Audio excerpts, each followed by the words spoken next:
It's often said that in our age of assembly lines and mass production, there's no room for the individual craftsman, the artist in wood or metal who made so many of the treasures of the past. Like most generalizations, this simply isn't true. He's rare now, of course, but he's certainly not extinct. He's often had to change his vocation, but in his modest way, he still flourishes. Even on the island of Manhattan, he may be found, if you know where to look for him. Where rents are low and fire regulations unheard of, his minute, cluttered workshops may be discovered in the basements of apartment houses or in the upper stories of derelict shops. He may no longer make violins or cuckoo clocks or music boxes, but the skills he uses are the same as they always were, and no two objects he creates are ever identical. He's not contemptuous of mechanization. You'll find several electric hand tools under the debris on his bench. He has moved with the times. He will always be around, the universal odd-job man, who is never aware of it when he makes an immortal work of art. Hans Mueller's workshop consisted of a large room at the back of a deserted warehouse, no more than a vigorous stone's throw from the Queensboro Bridge. Most of the building had been boarded up, awaiting demolition, and sooner or later, Hans would have to move. The only entrance was across the weed-covered yard, used as a parking place during the day, and much frequented by the local juvenile delinquents at night. They had never given Hans any trouble, for he knew better than to cooperate with the police when they made their periodic inquiries. The police fully appreciated his delicate position and did not press matters, so Hans was on good terms with everybody. Clearly, Arthur C. Clarke was not familiar with the NYPD. Being a peaceful citizen, that suited him very well. The work on which Hans was now engaged would have deeply puzzled his Bavarian ancestors. Indeed, 10 years ago it would have puzzled Hans himself, and it had all started because a bankrupt client had given him a TV set in payment for services rendered. Hans had accepted the offer reluctantly. There's another typo, wow. They're a mess over here. Hans had accepted the offer reluctantly, not because he was old-fashioned and disapproved of TV, but simply because he couldn't imagine where he would find time to look at the darn thing. Still, he thought, at least I can always sell it for $50. But before I do that, let's see what the programs are like. His hand had gone out to the switch. The screen had filled with moving shapes, and like millions of men before him, Hans was lost. He entered a world he had not known existed, a world of battling spaceships and exotic planets. The world, in fact, of Captain Zip, commander of the Space Legion.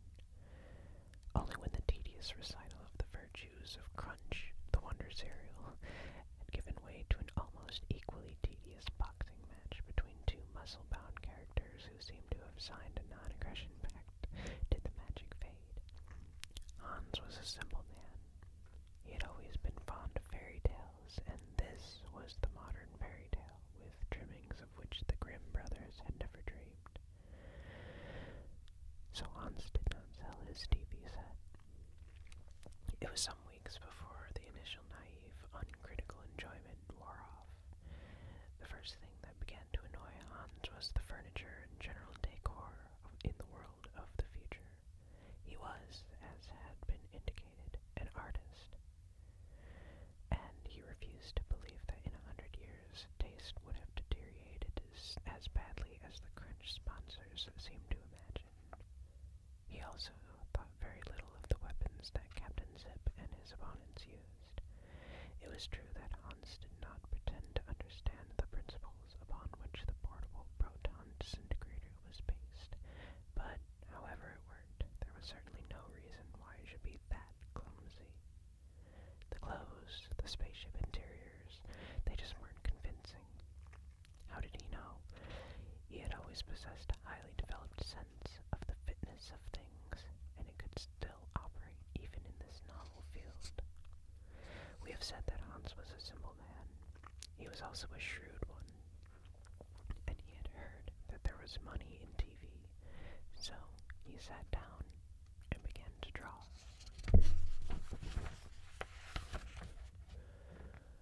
Even if the producer of Captain Zip had not lost patience with his set designer, Hans Mueller's ideas would certainly have made him sit up and take notice. There was an authenticity and realism about them that made them quite outstanding. They were completely free from the element of phoniness that had begun to upset even Captain Zip's most juvenile followers. Hans was hired on the spot. Those were the days. You start a career with a letter. He had made his own conditions, however. What he was doing was largely for love, notwithstanding the fact that it was earning him more money than anything he had done before in his life. He would take no assistance and would remain in his little workshop. All that he wanted to do was produce the prototypes, the basic designs. The mass production could be done somewhere else. He was a craftsman, not a factory.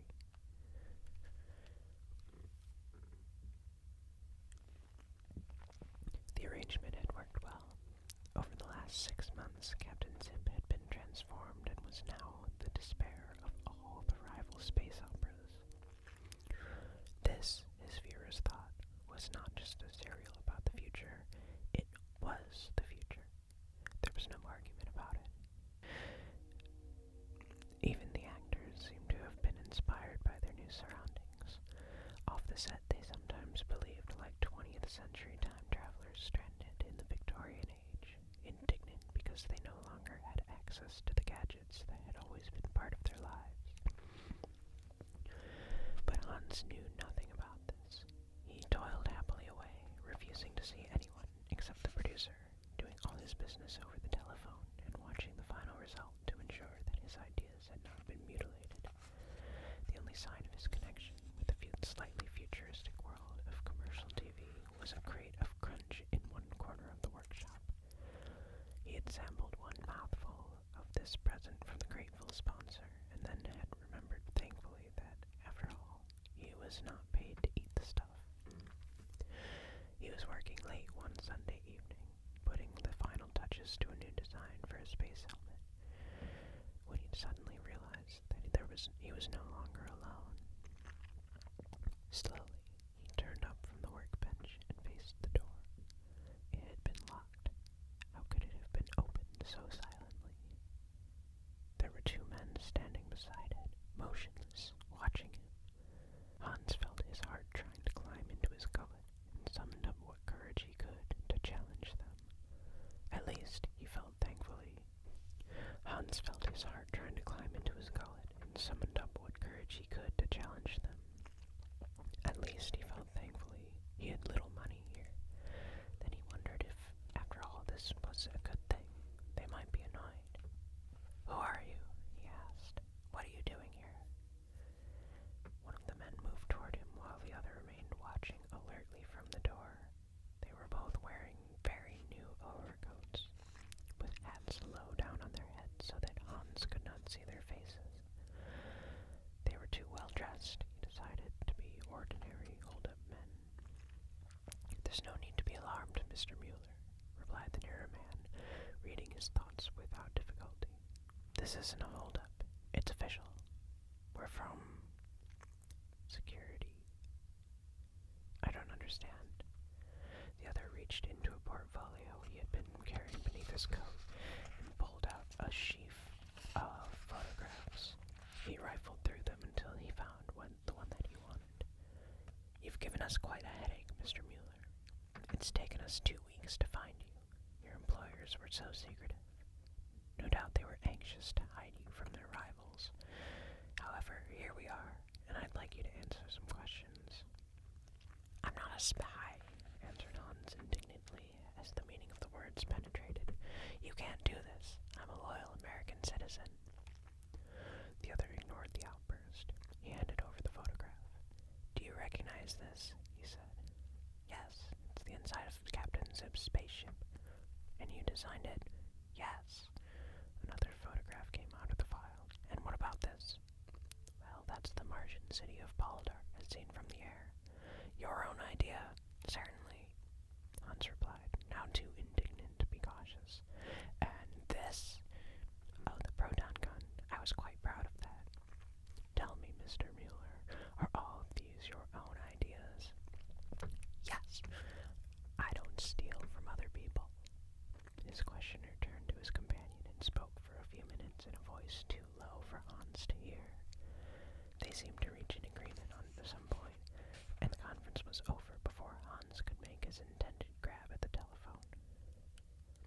I'm sorry, continued the intruder, but there's been a serious leak. It may be, accidental, even unconscious, but that does not affect the issue. We will have to investigate you. Please come with us. There was such power and authority in the stranger's voice that as Hans... Hold on, let me reread that. With more power and authority.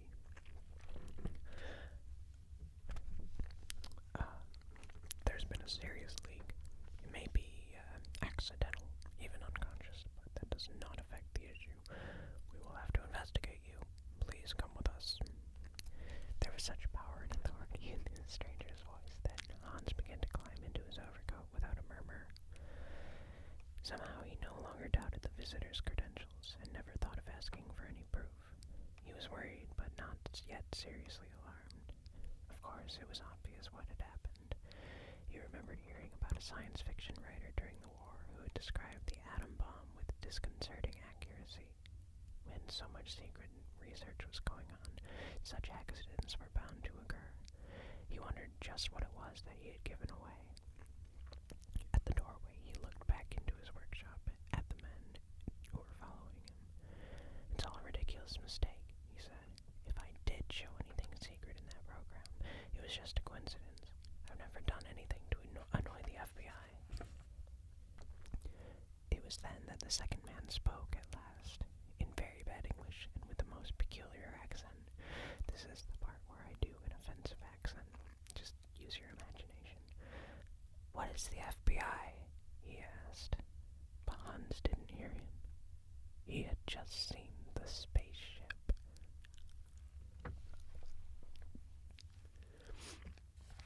That's a silly story.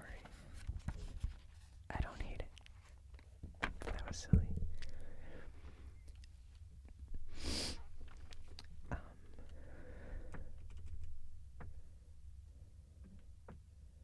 Well, that was kind of fun. I hope you all liked that.